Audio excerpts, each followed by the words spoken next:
titulamos esta charla se llama Makes, una herramienta para evitar ataques a cadenas de suministro.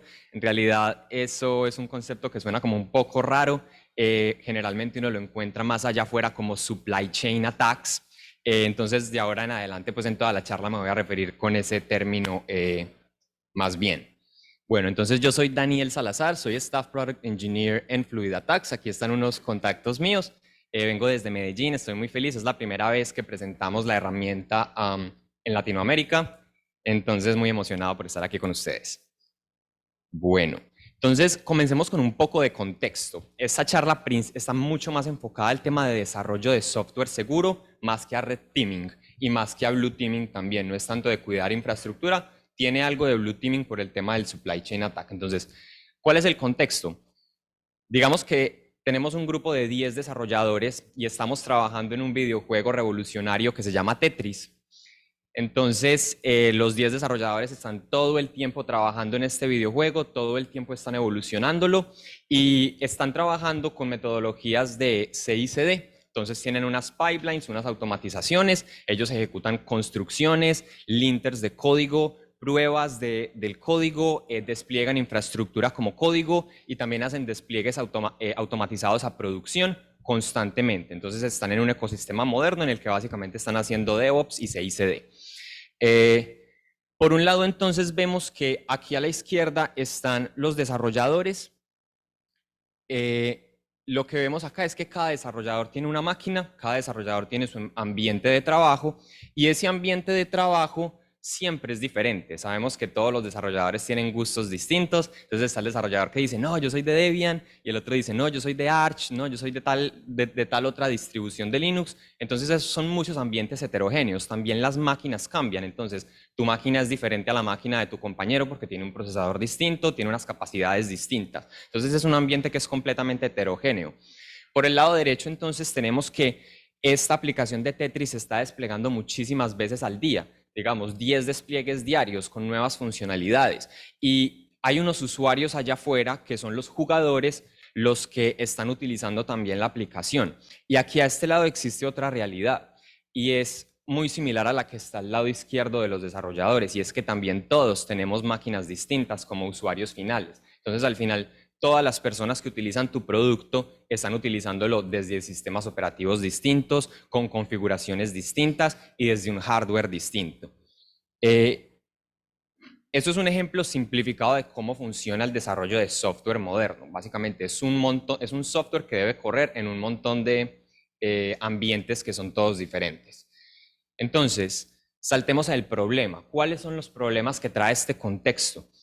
Básicamente que construir, probar y desplegar software es muy difícil. ¿Y por qué? Vamos a recorrer algunas de las razones principales. La primera es que un componente de software casi nunca está autocontenido. ¿Qué significa esto? Que tu software siempre depende de ese ambiente, de ese sistema operativo, de unas librerías, unas cabeceras, unos binarios que tienen que existir dentro del ambiente para que la aplicación ejecute correctamente. Y pues como ya vimos antes, todos los ambientes son distintos. Entonces uno nunca tiene seguridad de que una aplicación vaya a ejecutar correctamente en todas las máquinas de los posibles usuarios y desarrolladores que estén trabajando en ella. Segundo problema, las dependencias son siempre necesarias. Básicamente, si tú no tienes si el ambiente en el que está ejecutando una aplicación no tiene las dependencias, no tiene esas librerías, esas cabeceras, esos binarios, esas cosas que necesita la aplicación para funcionar correctamente, simplemente no va a ejecutar, no va a funcionar. Tercer problema, el software moderno tiene miles de dependencias.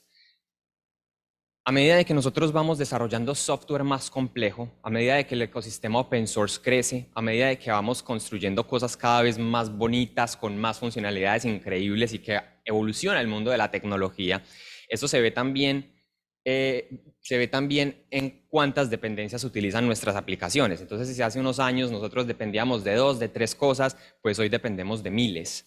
Y mientras más grande tu aplicación, dependes de más cosas externas, de más librerías externas, desarrollos externos, dependencias externas. Y simplemente renunciar a esto no es posible porque es justamente este modelo de utilizar librerías, de utilizar dependencias externas y los trabajos de otras personas lo que nos ha permitido evolucionar nuestro software, hacer un software de cada vez más calidad y más capacidades. Es no tener que reinventar la rueda cada vez, sino confiar en el trabajo de otras personas que ya lo hicieron antes. Cuarto problema. Las dependencias no son confiables y aquí es que entra el problema de los supply chain attacks. Básicamente, las dependencias, cuando tu aplicación depende de dependencias, es que tú estás dependiendo del código de otro, del desarrollo de otra persona. ¿Qué te garantiza a ti como desarrollador que ese código de esa persona, que esa librería que tú estás importando a tu aplicación y que estás utilizando, no tiene código malicioso, no mina bitcoins o no está filtrando información confidencial de tu aplicación y pasándola por el DNS, que de hecho es un ataque muy famoso de supply chain que hubo hace unos años? Entonces, básicamente siempre existe esa desconfianza hacia las dependencias porque es ejecución de código de otra persona dentro de tu contexto de aplicación. Quinto problema. Todos necesitan que el app ejecute en sus máquinas de forma sencilla. Entonces, dentro de este ambiente heterogéneo, donde todos los desarrolladores tienen ambientes distintos y donde todos los usuarios finales también, seguimos necesitando que la aplicación funcione y funcione fácil. No podemos decirle al usuario, tenés que ir, instalarte Ellipse y tenés que agregar aquí estas librerías y estas cabeceras y apuntar las flags a los pads para que te corra la aplicación. Simplemente el usuario va a cambiar de producto. Entonces, esto tiene que ocurrir de forma simple. Quinto problema.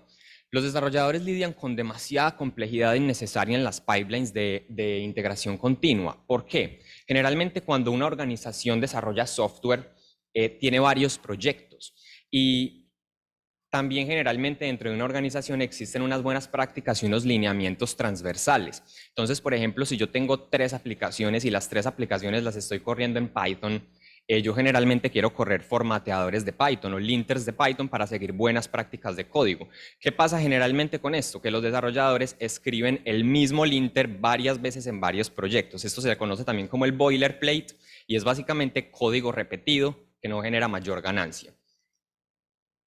Otro problema, una solución no es solo una aplicación, sino un ecosistema. Entonces, no solamente tenemos que pensar en que la aplicación ejecute correctamente, sino que las aplicaciones modernas dependen de muchas cosas que van más allá de ellas mismas. Por ejemplo, la infraestructura. Tener infraestructura como código y tener una infraestructura que despliegue fácil desde cualquier ambiente es necesario para que tu aplicación funcione. Entonces, más que una aplicación, es pensar en cómo logro yo tener un ecosistema que sea fácil de ejecutar, fácil de reproducir.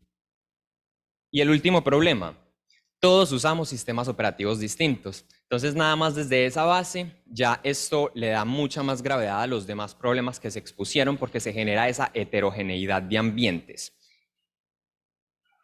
Aquí es que entra Makes. Makes es una herramienta open source, es una herramienta que nace dentro de Fluidatax como un intento nuestro por solucionar esos problemas que expuse previamente. Aquí pueden ver el link de la herramienta, allá está toda la documentación y todo el detalle ya granular y técnico de cómo funciona y de qué beneficios aporta. Vamos a hablar un poquitico de algunas propiedades que tiene Makes entonces. Lo primero, una de las principales preocupaciones y enfoques de Makes es ayudar a simplificar el proceso de salir a producción. Que tú sepas que cuando estás saliendo a producción, que cuando estás sacando un nuevo despliegue, que el ambiente que tú estás desplegando, que todas las dependencias, las librerías son exactamente lo que tú esperas que sean. Segunda cosa que hace Makes, entrega ambientes aislados y firmados. ¿Cómo así que firmados? Básicamente con firmas criptográficas de identidad. Entonces, firmas criptográficas de integridad, perdón. Sí, firmas criptográficas de integridad que están básicamente protegiendo tu ambiente, que tú sabes que todas las dependencias que estás utilizando están firmadas con un SHA-256 que te permite saber que esa dependencia no ha sido cambiada, que no se le ha hecho, que no ha sido modificada por algún atacante malicioso en el camino de la supply chain. También son ambientes aislados. ¿Qué significa esto? Makes entrega ambientes que no dependen del estado global del sistema operativo o de la máquina o del ambiente que está ejecutando. Tú determinas explícitamente cuáles son las dependencias de tu aplicación y eso es exactamente lo que Makes va a provisionar para esa aplicación. Ahorita vamos a ver un poquitico más esto en detalle. Permite ejecutar aplicaciones y jobs C y CD desde cualquier ambiente soportado. Entonces, no solamente entrega esa reproducibilidad y esos ambientes aislados y firmados para la aplicación misma, sino básicamente para cualquier cosa que tú quieras hacer, incluidos todos tus jobs de integración y despliegue continuo. Ejecuta en cualquier distro Linux, incluyendo contenedores. Entonces, mientras que tengas Linux, macOS también está soportado como a un 80%, y también todo el tema de contenedores con Docker, mientras que estés dentro de uno de estos ambientes, Maze da reproducibilidad total. Puede instalarse con un solo comando. Entonces, esto es un tema de instalación fácil. ¿Por qué esto es importante? Pues básicamente cuando un desarrollador nuevo entra a una organización, suelen pasar varias semanas desde que se le entrega el equipo hasta que ese desarrollador puede empezar a generar valor dentro de un producto, porque se le tienen que dar unos permisos, porque tiene que configurar el ambiente, tiene que preparar la máquina, etcétera, etcétera. Entonces, lo que se intenta con esto es simplicidad máxima a la hora de tener la herramienta lista para comenzar a trabajar, a generar valor y a salir a producción, que es lo que al final le genera valor a una organización y a lo que deben apuntar los desarrolladores. Tiene decenas de jobs C y CD preconstruidos, comúnmente encontrados en muchos proyectos. ¿Qué significa esto? Básicamente, todo este código de boilerplate que mencioné antes, cuando hay muchos proyectos que tienen unas reglas transversales organizacionales que se repiten los jobs y el código, pues básicamente Makes ya tiene un montón de built-ins, un montón de jobs C y CD preconstruidos que te permiten a ti simplemente hacer una configuración muy simple y no tener que volver a reinventar la rueda cada vez. Es usado en productos que van desde aplicaciones web hasta escáneres de vulnerabilidades. Básicamente en Fluid Attacks nosotros utilizamos Makes para todo, es la columna vertebral de todos nuestros productos y de momento no hemos encontrado mayores limitantes a la hora de lograr correr ambientes sin importar su naturaleza. No importa que estés desarrollando en Python, en Go, en Rust, en Haskell, en realidad hay versatilidad como para poder soportar cualquier stack tecnológico. Y puede ser extendido para soportar casi cualquier tecnología. Entonces está conectado con esto que acabo de decir. Básicamente la herramienta no solamente tiene unos built-ins o unos jobs preconstruidos, sino que también tiene unas lógicas y una API que te permite extenderla de cualquier manera que tú desees. Bueno, entonces, habiendo explicado un poquitico lo que es la herramienta por encima, vamos a saltar a un demo práctico. ¿Qué podría salir mal en un demo práctico? Entonces, eso también es un repositorio público. Básicamente, al Make ser una herramienta tan grande con tantos jobs built-in, que también introduce un lenguaje de programación llamado Nix, del que vamos a hablar un poquitico más adelante. Entonces, nosotros ofrecemos un ejemplo, también es un repositorio público donde hay un walkthrough completo en el que se ven todas las propiedades de Makes. Por temas de tiempo, vamos a mirar solamente algunas partes de este demo y nos vamos a enfocar en el tema de los supply chain attacks. Ok. Gracias. Bueno. Entonces, estamos en el repositorio de Makes Example. Básicamente aquí vemos qué es lo que se está haciendo. Makes cumple con algunas propiedades, nosotros vamos a mirar algunas. Entonces, la primera es que es seguro, que sea seguro, fácil, rápido, portable y extensible. Esas son como la filosofía de la herramienta y a las propiedades a las que queremos apuntar. ¿Cómo lo hacemos entonces? Básicamente, ¿cómo vamos a hacer este demo? Vamos a hacer un API. Un API como cualquier otra API que hacen muchísimas allá afuera. Vamos a utilizar FastAPI, que es una librería de APIs muy sencilla para Python. ¿Y qué vamos a hacer con ella? Vamos a construir un ambiente criptográficamente firmado e aislado para ejecutar el API. Básicamente eso es en lo que nos vamos a enfocar hoy. Bueno, entonces pasemos un poquitico primero por algunos prerequisitos. Entonces, ¿qué necesita uno? Bueno, de software principalmente, que es un tema de conceptos de algo que se llama Nix y Nix Packages. Ahorita vamos a hablar muy por encima de esto. Y hay que tener instalado Makes o Docker. Entonces, solamente Makes ya está instalado en esta máquina también por temas de tiempo. Lo único que quiero mostrarles es cómo se instalaría. Entonces, básicamente, ¿qué necesita Makes para ejecutarse? ¿Cuál es el pedazo de software del que depende realmente Makes? Es un lenguaje de programación y un manejador de paquetes, es una cosa que está en el medio, es un lenguaje de programación funcional enfocado en construir paquetes de software llamado Nix. Entonces, esto es lo que hay que instalar. ¿Cómo se instala Nix? Acá, básicamente. Nix se instala con este comando. Entonces, con esto ya tenemos Nix instalado. Uno puede verificar con Nix version la instalación. Y luego de eso, para tener Makes instalado, pues se ejecuta este segundo comando. Básicamente, este segundo comando lo que hace es ir al repositorio de GitHub e instalar Makes utilizando Nix. Utilizando Nix. Eso lo que nos entrega es un comando M. Un comando M que básicamente es el comando de Makes que vamos a ver ahora. Entonces, hablemos un poquito de Nix y Nix Packages. Entonces, ¿qué es Nix? Un manejador de paquetes, un lenguaje de programación puramente funcional que te permite a ti construir paquetes, construir librerías, dependencias, aplicaciones, cosas de manera determinística, sin introducir impurezas. Entonces, eso lo que te da a ti es básicamente un programa que está firmado con un hash específico que cambia cada vez que algo dentro de los inputs de esa función cambia. Eso tiene mucho que ver con programación funcional. Aparte de eso, también está Nix Packages. Nix Packages es una iniciativa comunitaria también de Nix que básicamente lo que hace es tomar Nix y empaquetar muchísimos paquetes que están allá afuera utilizando Nix para uno poder accederlos ya desde Nix Packages directamente. Entonces, básicamente, imagínense Nix como un apt o como un yum de los sistemas operativos de siempre, pero determinístico y funcional. Nix Packages es lo mismo, una suite de muchos paquetes, un repositorio de paquetes. Entonces, ¿cómo se ejecuta Makes? ¿Cómo se ejecuta Makes? Entonces, básicamente es este el comando. ¿Qué significa este comando? Pues la M es el binario que vamos a ejecutar. Y el segundo comando...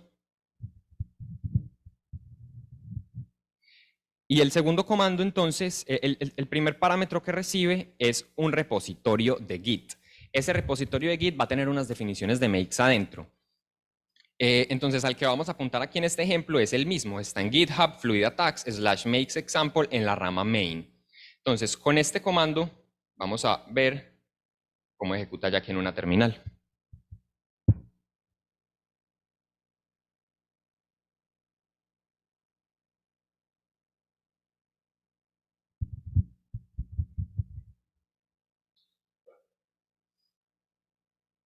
Ok. Entonces vamos a ejecutarlo. Lo que hace este comando básicamente es hacer un fetch del repositorio desde afuera, lo que significa que realmente para poder ejecutar una aplicación a través de Makes no tenemos que clonar el repositorio, sino simplemente apuntar al repositorio de la aplicación que queramos. Luego de eso, entonces lo que tenemos aquí es una lista de jobs, una lista de, esos son los jobs de la pipeline, una lista de jobs, una lista de ambientes de automatizaciones que vamos a poder ejecutar con Makes. Entonces, intentemos, por ejemplo, esta, lint bash. Lint bash es un built-in de Makes, un linter de bash para lintear todo el tema de archivos .sh. Entonces, ejecutémoslo.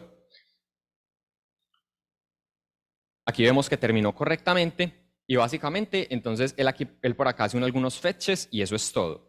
Ahora, miremos cómo funciona utilizando Docker. Entonces, básicamente es lo mismo, es docker run, apuntamos al contenedor oficial de Makes que existe en el registry de GitHub y luego volvemos y le pasamos el mismo comando, el comando de M apuntando al repositorio del que queremos ejecutar cosas de Makes. Entonces, copiemos este comando, pongámoslo acá y digámosle de una vez que ejecute el lint bash. Aquí lo que vemos es que él corre ya desde dentro del contenedor, hace el fetch del repositorio.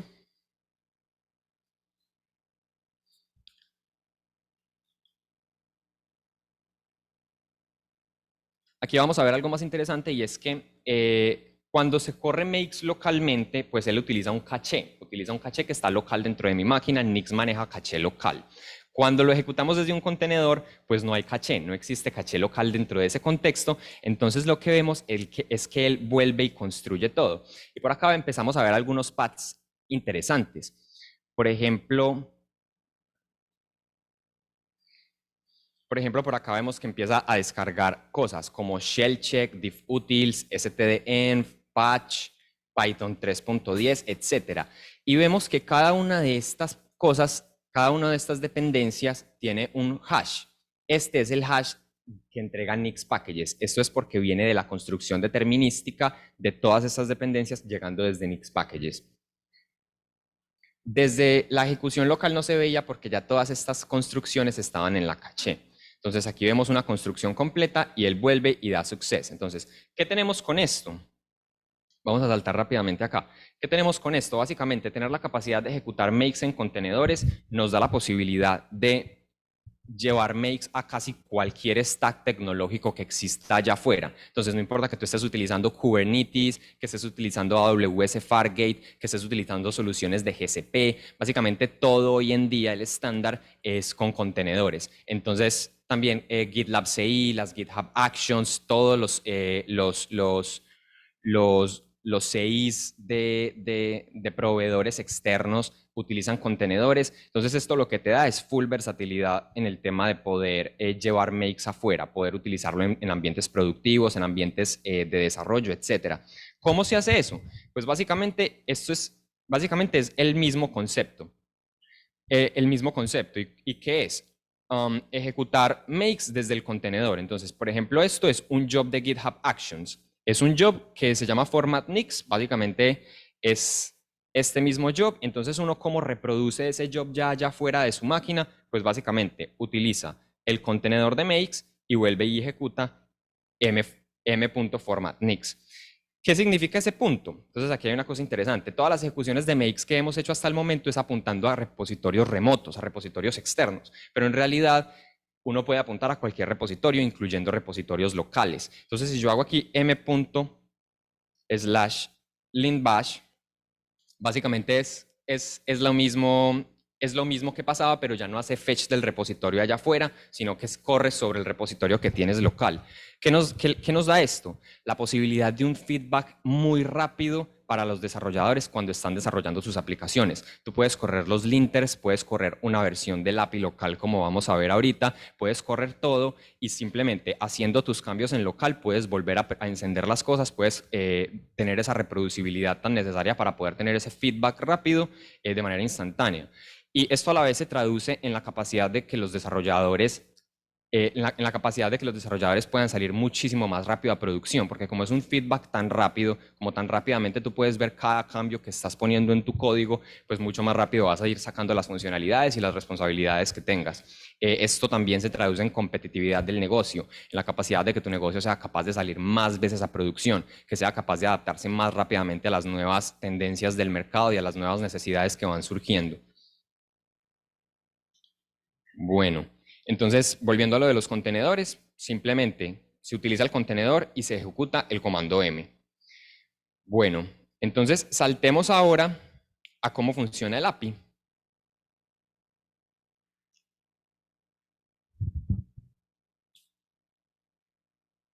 Ok, entonces el API ejemplo. Entonces, como les dije más temprano, básicamente aquí lo que hay es una API muy sencilla que vamos a lograr empaquetar en un ambiente aislado y completamente firmado y que vamos a lograr reproducir desde cualquier parte. Entonces, vamos a mirar un poquito ese código fuente de esa API. Entonces, aquí estamos en el repositorio de makes_example. Aquí dentro de API, source, vemos un archivo de Python. De hecho, es el único archivo que hay. Es un archivo muy simple. Básicamente tenemos un API, utilizamos FastAPI como había dicho más temprano y tenemos un resolver en el root que básicamente devuelve hello world. Entonces, en eso nos vamos a enfocar. Ese es el API que tenemos. Bueno, ese es el código fuente. Ahora miremos un poco algunos otros archivos que existen acá. Dentro de API existe una carpeta que se llama env del ambiente y aquí encontramos 3 archivos relevantes. Vamos a revisar esos archivos. Entonces comencemos por este, PyPyDeps. Este archivo básicamente lo que hace es definir las dependencias que tiene el API, las librerías que necesita el API para poder funcionar. Esto es código externo, FastAPI Uvicorn. Uvicorn es un servidor de Python y FastAPI es la librería para construir APIs. Entonces esto es código de otras personas. Aquí esto está pineado a unas versiones exactas y básicamente eso es lo que tiene ese archivo. Luego de eso entonces tenemos otro archivo y aquí digamos que está como toda la parte ya crítica del tema del supply chain. Entonces, Cuando uno tiene dependencias en su aplicación, generalmente hay unas dependencias directas, que son las que tú especificas y las que sabes de las que dependes directamente.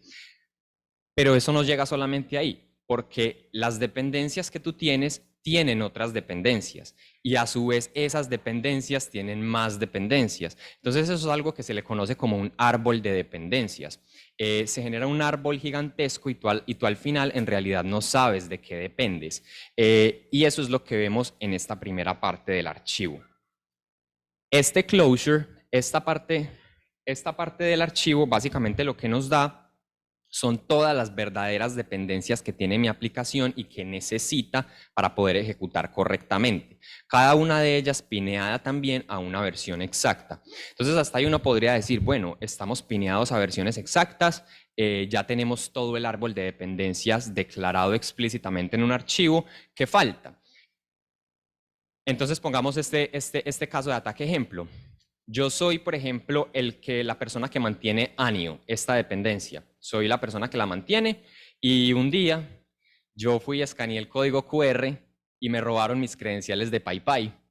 Entonces, como me robaron mis credenciales de PayPay es la página donde yo subo actualizaciones de mi librería, donde subo nuevas versiones.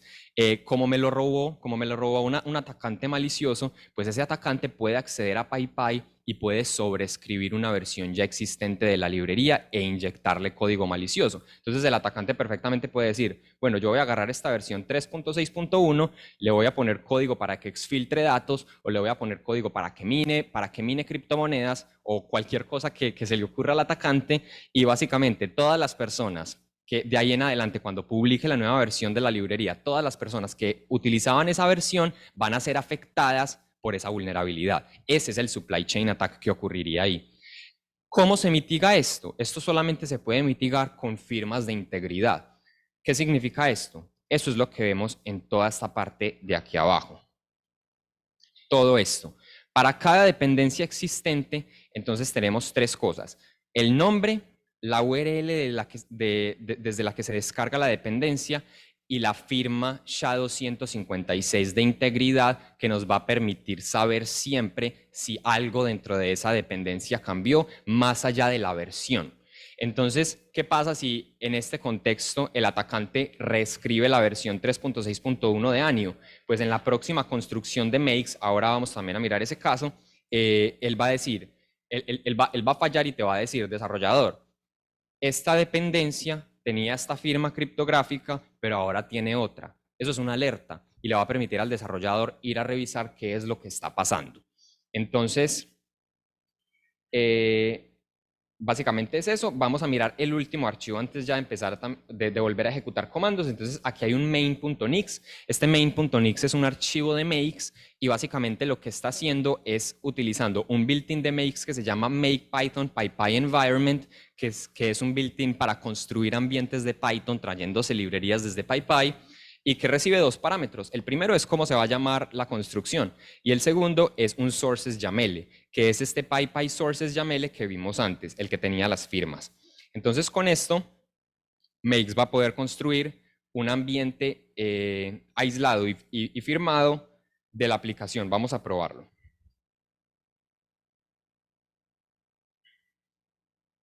Ok, entonces m.append. ¿Por qué append? Porque ese es el path en el que existe el archivo main.nix dentro de la carpeta API y después dentro de env. Entonces ejecutemos esto y miremos qué pasa. Construyó correctamente, de hecho esto ya estaba en caché y por eso es que vemos que lo hizo súper rápido. Cuando no está en caché, pues él empieza a descargar las dependencias una a una. Entonces, supongamos, por ejemplo, que aquí entonces con la librería Anio, un atacante efectivamente hace lo que habíamos mencionado antes y cambia el paquete, entonces cambia la firma. Supongamos eso. Con esta nueva firma intentemos construir a ver qué pasa con Makes.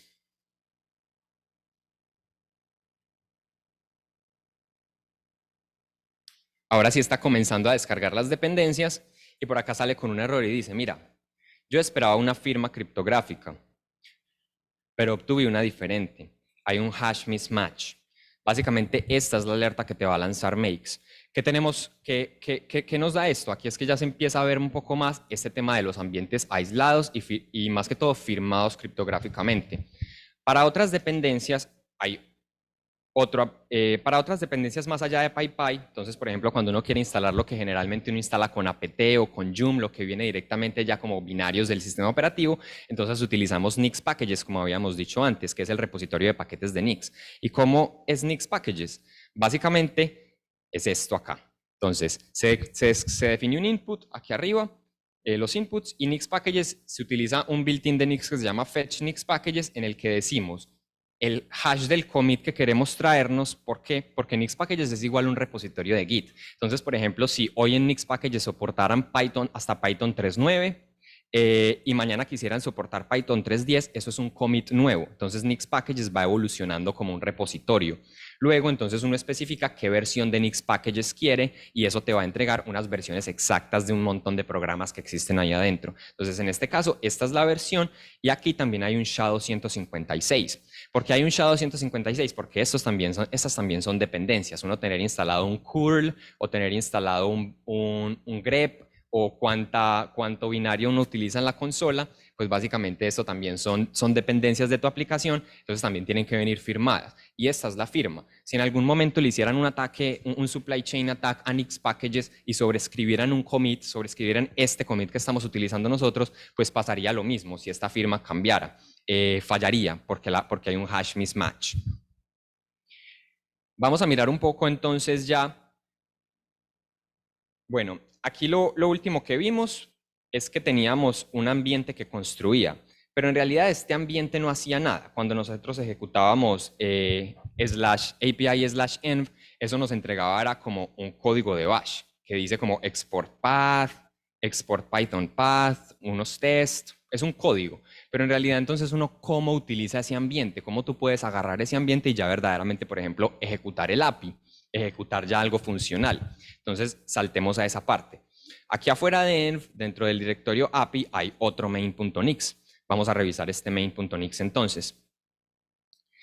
Básicamente este main.nix lo que hace es que ejecuta otro built-in de Makes, que es el que va a permitir esa extensibilidad, el que te va a permitir a ti utilizar cualquier lenguaje y básicamente utilizar la herramienta para cualquier cosa. Este built-in se llama MakeScript y básicamente lo que hace es ejecutar un script, ejecutar una automatización que tú decides qué va a hacer por dentro. Entonces, ¿qué tiene este MakeScript? Por dentro tiene un replace, que básicamente es para pasarle variables, cosas externas que tú quieras meter dentro de ese ambiente que va a estar aislado. Entonces, ¿qué le vamos a pasar acá? Un arg API source. Básicamente, el source del API, el código fuente del API, que es el API que vamos a ejecutar. Entonces, obviamente necesitamos el código fuente. Luego es un nombre, no tiene pues mayor relevancia el name. Y aquí hay un parámetro, un argumento que se llama searchpaths. Este argumento es clave porque aquí es donde nosotros vamos a definir todas las dependencias explícitas que tiene el API para poder ejecutar, ni más ni menos. Entonces no vamos a depender del ambiente externo, no vamos a depender del servidor de producción que de pronto va a tener una versión de bases de datos distinto, pero después en el servidor de desarrollo va a ser una diferente y llega la frase, es que funcionaba en desarrollo, es que esto funcionaba en desarrollo, es que esto funcionaba en QA, pero no funciona en producción. Entonces básicamente acá tú vas a definir explícitamente todas las dependencias que tu solución necesita para poder ejecutar correctamente. ¿Qué necesita específicamente esta API? Entonces, lo primero, vamos a especificar unos binarios. ¿Cuál es el binario que necesita? Python 3, Python 39, Python 3.9. ¿Por qué? Porque está construida en Python. Entonces, aquí vemos cómo hacemos referencia a ese Nix Packages que vimos más temprano, que también estaba pineado a un commit y firmado con un Shadow 156. Entonces, aquí estamos apuntando a un Python 3.9, es lo que va a necesitar el API para ejecutar. Y aquí vemos otra cosa que es un source. Y ese source básicamente va a hacer eso de sourcear, va a traer, va a expandir esta cosa, que es outputs API env, que es justamente ese ambiente de PyPy, ese ambiente de dependencias y de librerías de Python que necesitaba el API para poder ejecutar correctamente. Entonces, así es que vamos a utilizar ese código de API env que ahorita mirábamos que parecía no funcionar para mayor cosa. Por último, está un entry point. Entonces vamos a mirar, bueno, este entry point es básicamente el código de shell, el código de consola que va a ejecutar este job de makes, esta automatización, y entonces vamos a mirar qué hace ese archivo que está aquí justo al lado. Entonces esto es un archivo que tiene una función main, básicamente tiene unos argumentos ya preconfigurados, y lo que hace es entrar al source del API, al código fuente del API, y ejecutar ubicorn, que es el servidor. Entonces, vamos a probar qué pasa con esto.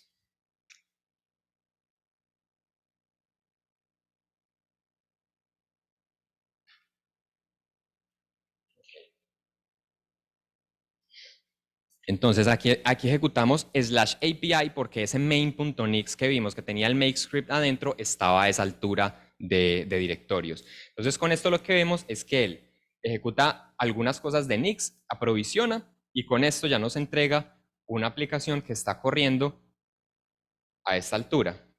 Vamos a verla en el navegador. Aquí vemos que ya tenemos en localhost el API ejecutando dentro de un contexto que está completamente aislado y firmado con firmas de integridad, como habíamos dicho. Vamos a revisar acá, vamos a jugar un poquito con esto y miremos acá. ¿Qué pasa si yo hiciera, por ejemplo,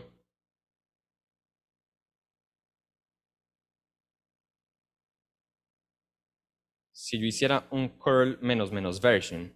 Si yo preguntara por qué versión de curl tengo. Entonces, miremos dentro de este ambiente. Yo aquí estoy en mi máquina. Si yo hago un curl -- version y pregunto, curl me responde y me dice, bueno, yo soy curl en la versión 786.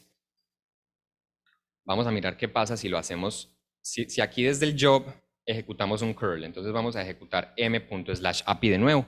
Vamos a ver qué ocurre. Aquí dice, no encontró curl. ¿Por qué no encontró curl?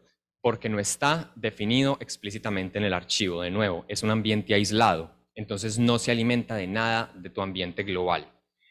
¿Qué necesitaría hacer yo para que este curl funcionara? Tendría que declararlo en el archivo. Entonces yo lo que tendría que hacer sería básicamente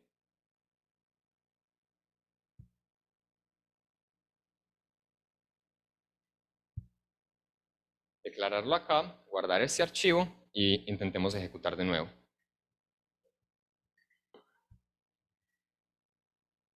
Aquí lo que tenemos es que ya sí logró ejecutar correctamente justo antes de que encendiera el servidor, que era el comando posterior. Vemos que aquí me entrega una versión de curl, que de hecho es diferente. Es una versión de curl distinta a la que tenía mi máquina. Entonces, básicamente con esto es que logramos estos ambientes completamente aislados.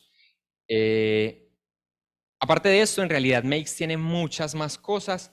En realidad la charla está pues como construida para este tiempo. Entre una de las cosas interesantes, como para las personas que conocen un poco más de Docker y que están interesadas en el tema de Docker, Makes maneja un caché que es completamente granular. ¿Qué significa esto? Básicamente, eso utiliza un servicio que se llama Cachix, que es un caché de Nix. ¿Y por qué ocurre esto? Cuando nosotros estamos trabajando en Docker, para los que han trabajado en esto, cuando uno corre, por ejemplo, un comando run y instala algo o ejecuta algo, y después se ejecuta un comando run abajo, se genera un caché para cada comando. Pero si tú rompes, por ejemplo, un comando de muy arriba, todos los comandos que estaban hacia abajo ya pierden ese caché, porque es un caché que es como por capas. Entonces, el primer comando depende, el segundo comando depende del primero, etcétera, etcétera. En Nix y en Cachix y con Makes esto no pasa porque cada construcción es una construcción independiente. Entonces, cuando yo tengo curl se construye con un hash específico, pero cuando yo tengo otra cosa se construye con otro y no hay interdependencias entre librerías, sino que cada construcción es una construcción completamente aislada, es un binario autocontenido. Entonces, esto lo que nos da es una caché que es completamente granular y que nos permite llevarla a cualquier nivel que nosotros queramos. Podemos hacer una caché muy gruesa, una caché más general o una caché muy específica. Aquí vemos, por ejemplo, en este archivo .makes.nix muchos built-ins. Entonces, hay muchos formateadores de Bash, de Markdown, de Nix, de Python, YAML, muchos linters, etcétera, etcétera. Básicamente, esta era